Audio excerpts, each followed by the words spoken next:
Mhm.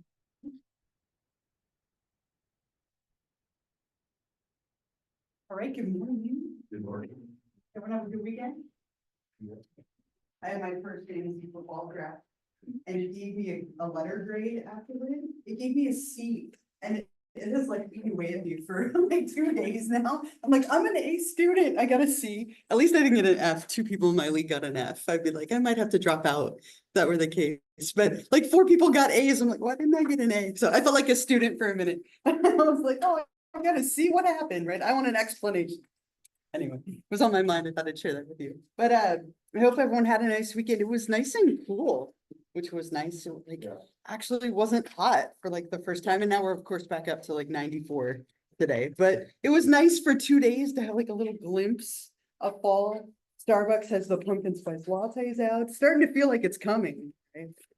But I mean, we've been decorated for like a month, but it still feels like fall is starting to get here. So that's exciting for sure.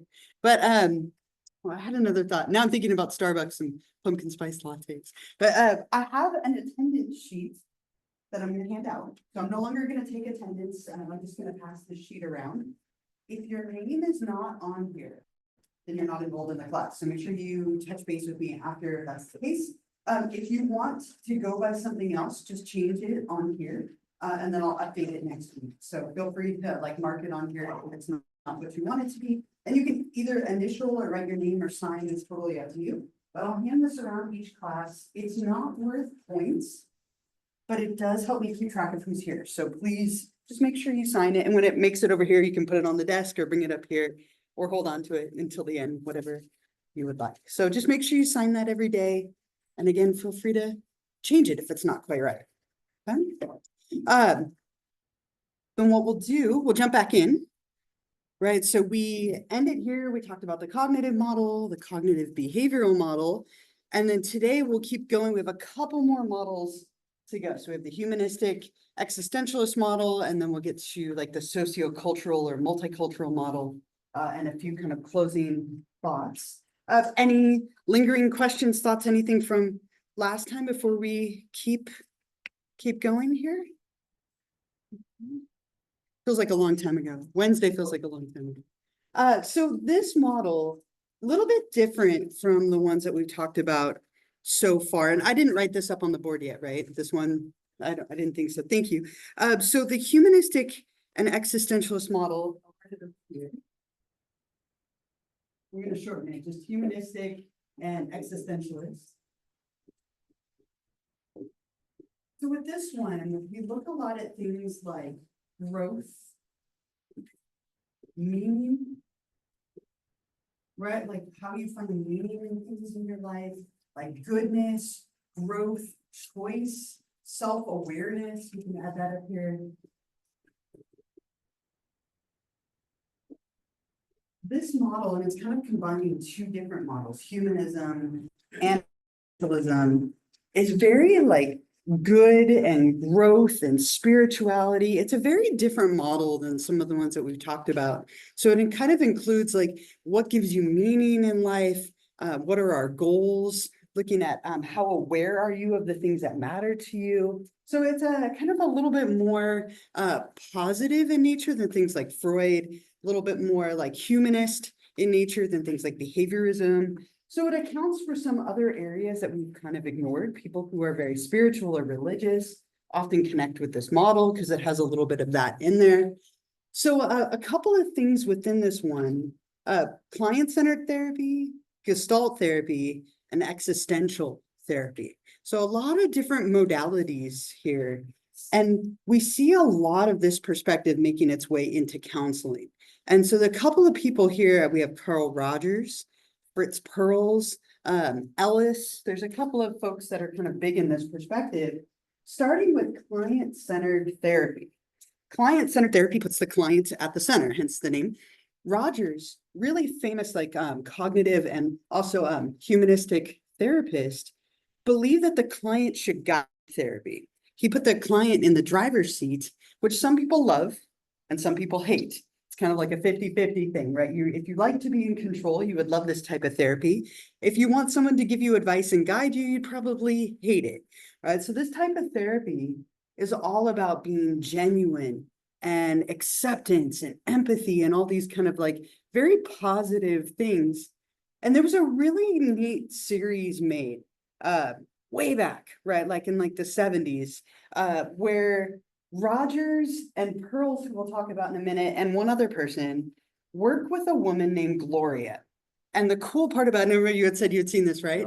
The really neat part about this is they interview Rogers and Pearls before they start this like work with Gloria. So you get to see them talking about their type of therapy. Now, we don't have a lot of clips of these people that we're talking about. So it's kind of a cool opportunity. So what I'm going to play for you, it's like 4 or 5 minutes of Rogers talking about how he approaches client-centered therapy.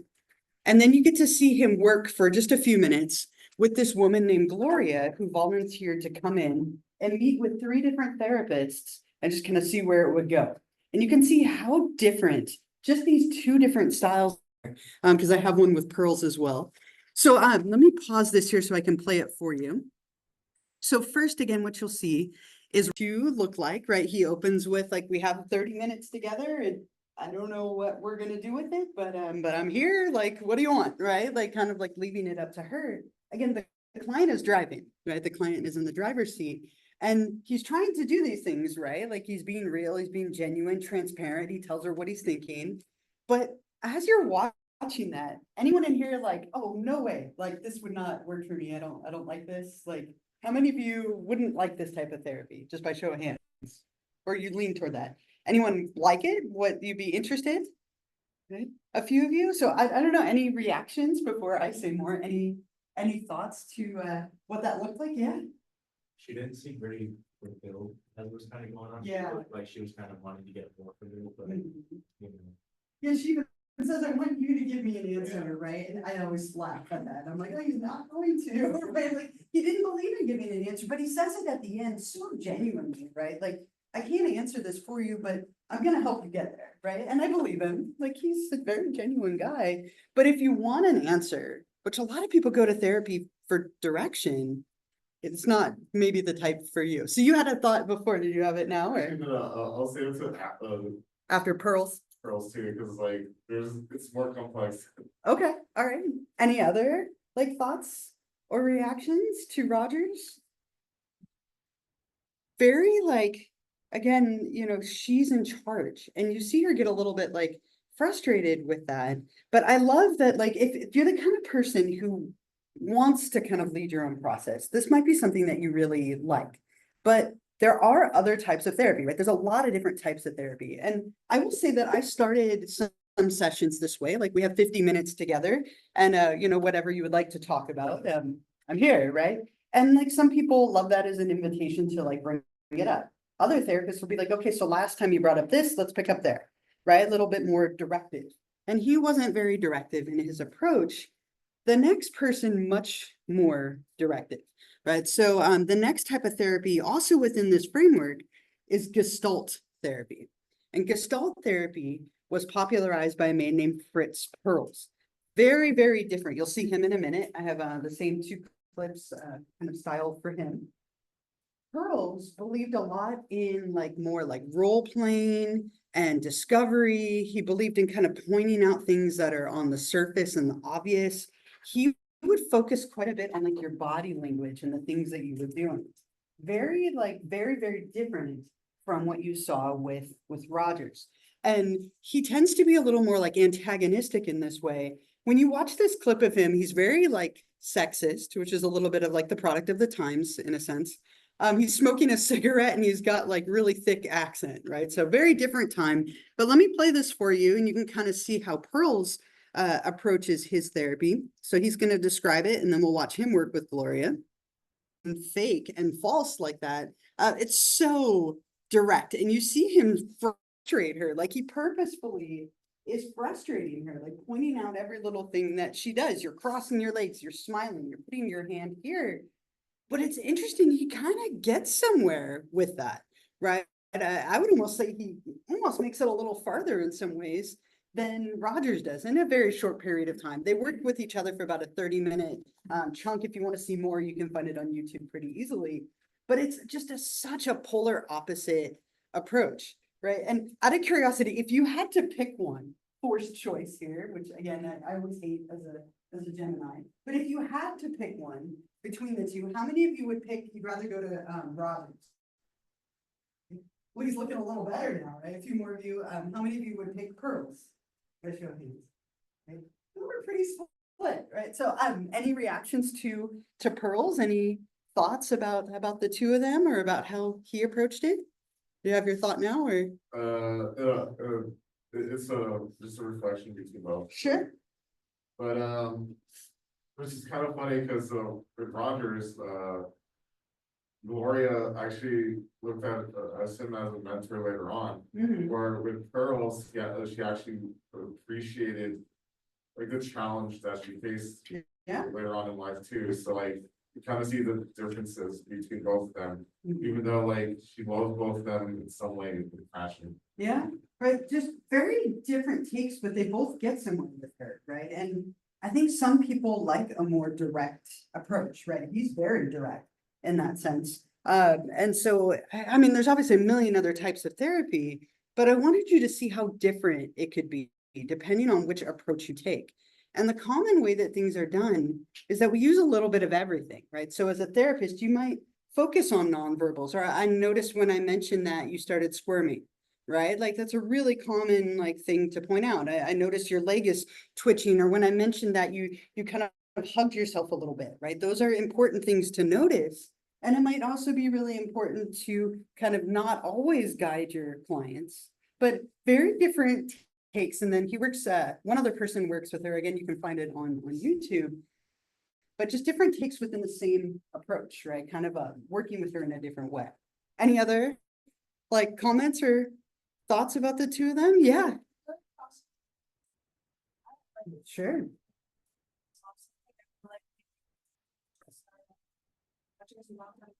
Validation, Mhm. and I feel like once you kind of are aware of the situation, then that one would be better. Okay. It's like, okay, now I know, now it's like, let's just accept it, I'm gonna do this, like, I can do like forward, instead of kind of just being present and like, you know.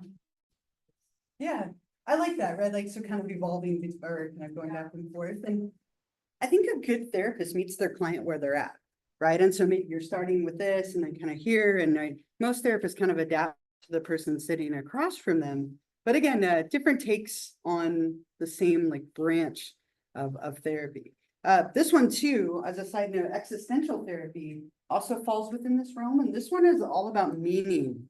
Like what gives you meaning in your life? They do a lot of exercises within this one. Like doing your own obituary is a really common exercise here. If you were to die tomorrow, what would it say in your obituary and what's missing? Right? And like kind of making you reflect on like what you're doing versus what you would like to do. Very common technique here. You're looking at what drives somebody, what gives you meaning and purpose, and how can we try and incorporate that in? Yeah. I feel like she didn't even get to the point where she's struggling in her life with Pearls. Mm-hmm.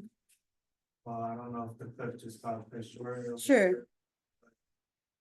I don't know. I can't really see like Pearls' philosophy of therapy, like in the present day. I could see like a mixture of both. Mm-hmm. I think that Rogers is just more effective because, like, I don't know if people say this, like, the answer's in herself most of the time. So if we just keep on bouncing it back to her, and, Yeah. like, letting her just talk basically to herself, Mm-hmm. she'll come to a conclusion. Like, Yeah, that's kind of the hope, right? And it's a technique called mirroring, which is deceptively like difficult to do, right? What he's doing looks so simple, right? She kind of talks and talks, and he shortens it and echoes it back to her. Like, so she says a bunch of stuff, and then he kind of checks for understanding, but usually with a clarifying question to get her to think about it deeper. And so somebody will talk to you for minutes, and then you have to shorten it to a couple of sentences and reflect it back. It's actually quite challenging to do, but it gets her somewhere. And I think most people tend to prefer that over kind of being what feels like you're being attacked in a way. But yeah, most therapies now use a blend of everything, but we're looking at them separately. Okay? I love that. Anything else here before we move on? Any other comments or thoughts? Yeah, When you mentioned the YouTube videos for it, if you look at Pearls Uh-huh. on YouTube, it's like you're gonna see the thumbnail, like him like looking very pissed. yeah, yeah, he's a very like hot-headed guy in a way. But I was loving the clip. He's like, "You're not a girl, are you? You're not a girl. You're not a girl. Oh, you're a 30-year-old girl." Like, no, it's a woman, right? Like, yeah, like, no, you just contradicted yourself. But again, really interesting. Yeah, I would definitely recommend if you want to see more, you can watch the rest of it. They're both about 30 minutes long. One other model, the socio-cultural model.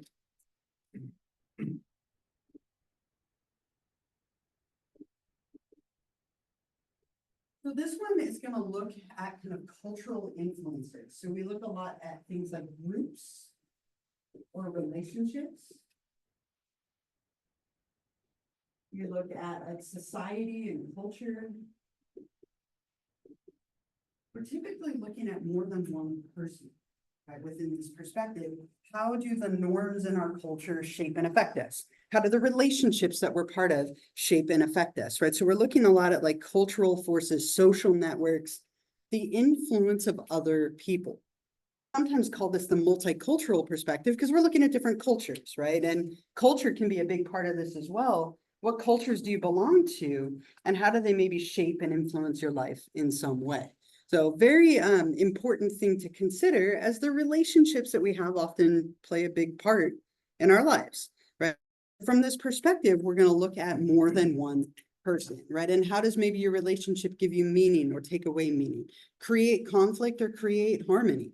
So from this perspective, a lot of the treatments that we do then kind of involve more than one person. Because we're looking at the influence of multiple people, we tend to do a lot of things like group therapy, couples therapy, marital or like a relationship therapy. All of those are big within this perspective. So group therapy is when we have a group of people together who are working on similar issues. So let's say you have somebody who has an eating disorder.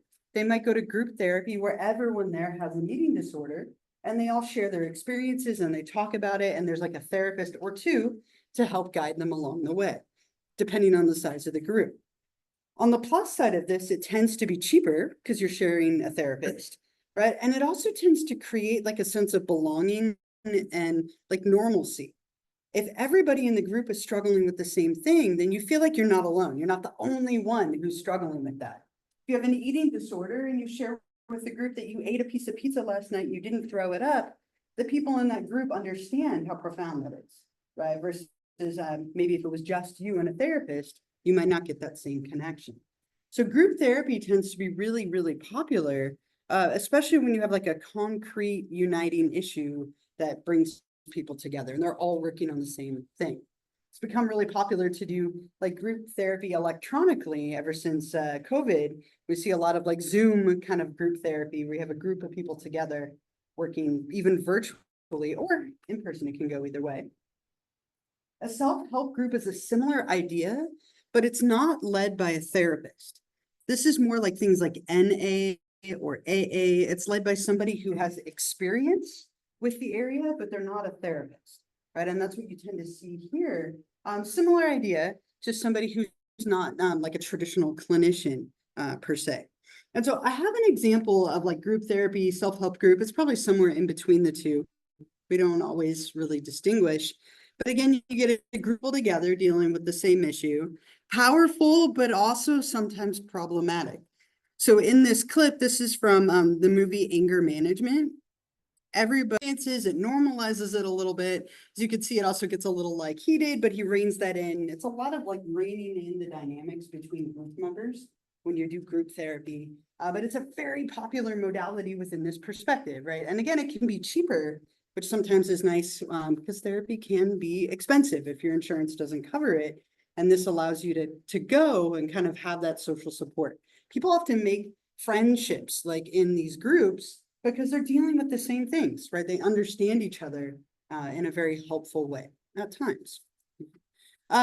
We also see things like family therapy, couples or marital therapy, and then culture sensitive therapies or a few other things within this perspective. Family therapy is a very common one here.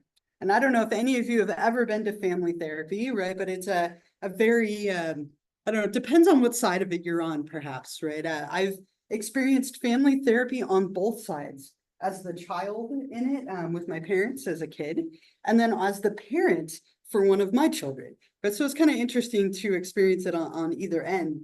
As a kid, I hated family therapy, right? And my parents were huge proponents of therapy. They thought therapy was like the answer to everything. So we went to therapy from the time we were babies. Like, I'm pretty sure I like cried and stared at ink blots, right? When we were there, right? Like, it was so like common in our family, and to the point where like I became a therapist, right? It was just so normalized. But family therapy as a kid, what we would do is go, and it was often like our parents talking about responsibilities, chores and divisions and fighting between my brother and me, right? And it was that kind of stuff, right? Things within the family unit, and you're working on them all together. I remember vividly, like we always hated it because it felt like the parents and the adults ganging up on the kids. But we had one brilliant session. I'll remember it forever. My brother and I went in and my parents were mad because we weren't cleaning our rooms, right? They were mad. We weren't cleaning our rooms to the level that they wanted. And we're like, oh, here we go. The therapist is going to say, you need to clean your room, blah, blah, and here we go. But the therapist looked at my parents and said, that's their one space in the world that is their own. And if they'd like it to be messy, you need to honor that. We were like, yes, like we won. Like we felt like it was such a victory. So we didn't have to clean our room. And then of course, because we didn't have to anymore, we went home and cleaned it, right? So they probably won in the end, but it felt like a victory for us. So it's a very common thing to work at like family dynamics and what are the issues and fights coming up within a family and bring those up and work through them together. Couples and marital therapy is the same idea, but with people in a relationship. And I have to say that this was my favorite type of therapy to do when I was training to be a therapist. Scary because it could get heated very quickly, but so interesting because there's so much information to pay attention to, right? You can focus on not only the things that a couple is saying, but the nonverbal stuff is really interesting too.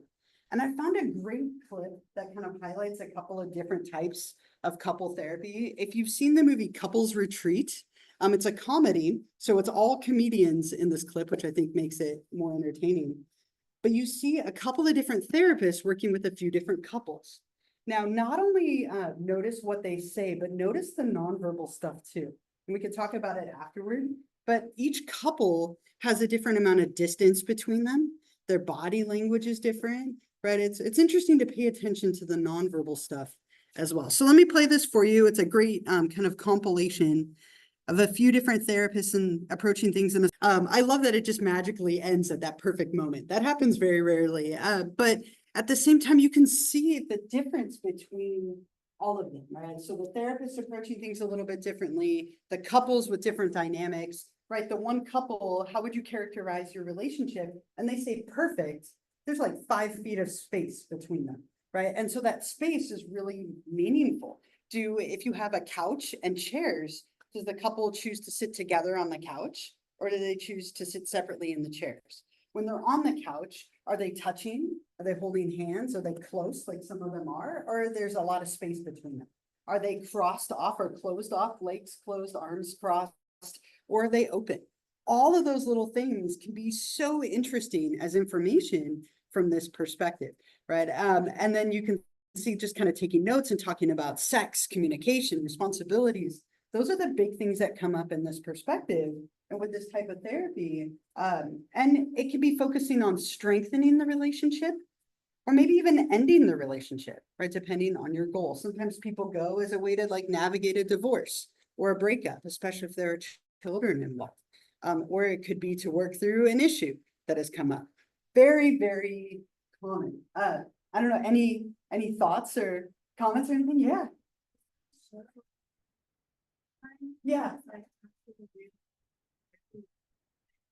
Ooh, interesting. You remember what it's called? I think it's just called couples therapy. Oh, that's easy, right? Yeah, look it up if you find it. Let me know. How fun, right? This is a really interesting, volatile type of therapy. Like you have couples come in and you know how it is when you love someone, you love them passionately for better or for worse. People would fight. There were times that I had couples fighting with each other like, they're gonna kill each other in the car on the way home. I'll be like, please be kind till I see you next week, right? Like hoping that they wouldn't like, because you bring up all this stuff and then you send them on their way and hope that they come back. Typically with like homework assignments to work on something or talk through something. Like I said, sex, communication, and responsibilities are a lot of the big ones that come up in this, right? And it could be, as I mentioned, help people navigate that or even help break that. Did you find it? What was it called? Legitimately called couple. Perfect, easy, right? Easy to remember. Thank you, right? Lots of great examples of this in movies. I love that one. That was Couples Retreat, if you're interested. I once worked with probably the most interesting ever, a trio of gay men in a relationship. It was 3 men who were in a relationship together, and they came in because they were struggling with jealousy. 2 of them were closer than the third one. He felt like a third wheel. You know, so it was really fascinating. It was like trying to help these 3 guys who had a really cool like relationship, really unique, but struggling with jealousy. They're like, we have more hands to do everything, but it was kind of also the problem, right? Like 1 set of hands too many, and 1 guy felt very left out. So interesting. Again, volatile, but interesting. And then culture sensitive therapies, looking at like, if you're part of a minority group, what are some of the pressures that maybe you're facing that might make your life harder, right? Maybe by identifying as a certain way, it makes like life harder for you. And so let's focus on that and coping with that and kind of navigating that in your life. Before I move on, any other like thoughts, comments, questions, thoughts? Yeah. I was gonna say, if you ever play Grand Theft Auto 5, like, they kind of use a little bit of a blend of family and couples therapy. Interesting. But like, it's towards the end of the game, but like, you can kind of see individuals being paid as well, so. Okay. And it's a little bit of satire too, but like. Sure. You can pick up what's going on instantly with the dialogue. Okay, interesting, right? Not a place you would expect to find it, right? Or at least I wouldn't, right? I like that. 2 fun suggestions. Anybody else? Any other thoughts? Got 1 more. As I mentioned, right, we can look at each one of these separately, which is what we're doing, right? We looked at them all separately, but psychology tends to blend them all, right? The most common and popular way to approach therapy is to blend all the models together. And so you might have somebody who's trained as like a purist in cognitive therapy or a purist in behavioral therapy or whatnot. But most therapists now tend to be eclectic, which means that they kind of pick and choose depending on the issue, depending on the person in front of them, and depending on the day, right? And so they're kind of all over the place. And one interesting framework that has gained a lot of popularity in the last like 5 to 10 years is something called developmental psychopathology. It's this idea that we can use all of these things together to collectively account for our functioning, right? Positive or negative or otherwise. So we're looking at how does everything build on what came before in order to explain where we are today. The very like common kind of blending of all of the models. And there is this concept of equifinality versus multifinality that we find in there. And I think this is probably the most helpful. Equifinality is the one on the right. And it's the idea that a number of different routes can lead to the same disorder, right? So somebody could experience assault, like an accident or violence. All of those things could lead to PTSD. So lots of different life events could lead to the same disorder, right? And we see that a lot, right? People will experience some kind of trauma. That trauma could be different. And all those different traumas lead to PTSD or CPTSD or whatnot, which we'll talk about in a couple of chapters. Bless you. Or on the other side of that, multifinality is the idea, right? Kind of the opposite side, right? That people with similar developmental histories might come to a different outcome. So you have somebody who has trauma happen in their life, whatever kind of trauma that may be, and it could lead to having no mental illness. It could lead to PTSD, it could lead to depression, it could lead to trouble sleeping, it could lead to substance use.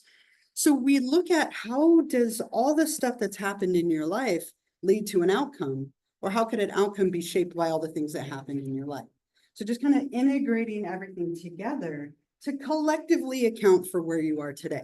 And as I mentioned, that tends to be a very common thread, that we take everything into account and we use all of the tools at our disposal to help somebody when they come into therapy. Now, as a way to review, I have a little homework assignment that I'm gonna give you, and I'm gonna pass it around. It's a little case study that I've kind of adapted. I won't say I created, but I kind of mixed something that was there and like added to it a little bit. So it's 3 paragraphs on the front about a man named Mark.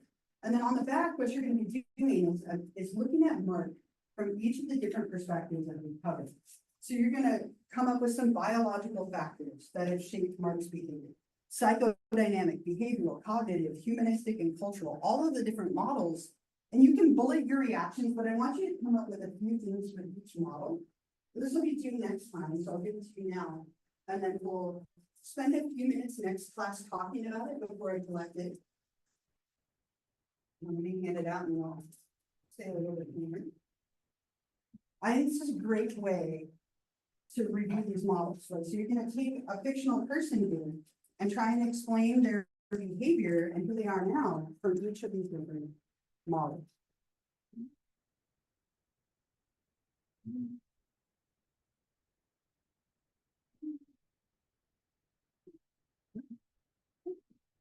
So again, what you'll do is you'll read through the front and make sure you put your name on here. And then on the back, for each of the models that we covered, look for something from each one. There's definitely something for each. There's a couple of things for each, I would argue. And what you could do is do a bullet, right? So like from a biological perspective, right? Look for some evidence or some things that might have contributed to who he is and what he's struggling with now. You're giving a couple of examples for each one. And when we start next class, I'll have you get into like groups for a few minutes and kind of go over it. We'll talk about it and then I'll collect it. So just make sure you work on this and have it done for Wednesday. If you're not going to be here Wednesday, you can always email it to me before the end of that class, just as a reminder. Does this make sense? Any questions about this for now? Understand you're heading, you know what you're doing? All right. So I think what I'll do, it's 9:37. Let's stop here for today. You have a couple of extra minutes to yourself. If you weren't on the roll sheet, I handed this around. If you didn't sign it because you came in late or you weren't on here, make sure you come sign it or come talk to me. Don't forget to work on this, and I will see you all Wednesday. We'll cover this and then we'll move to chapter 3 after that. Started. Yeah.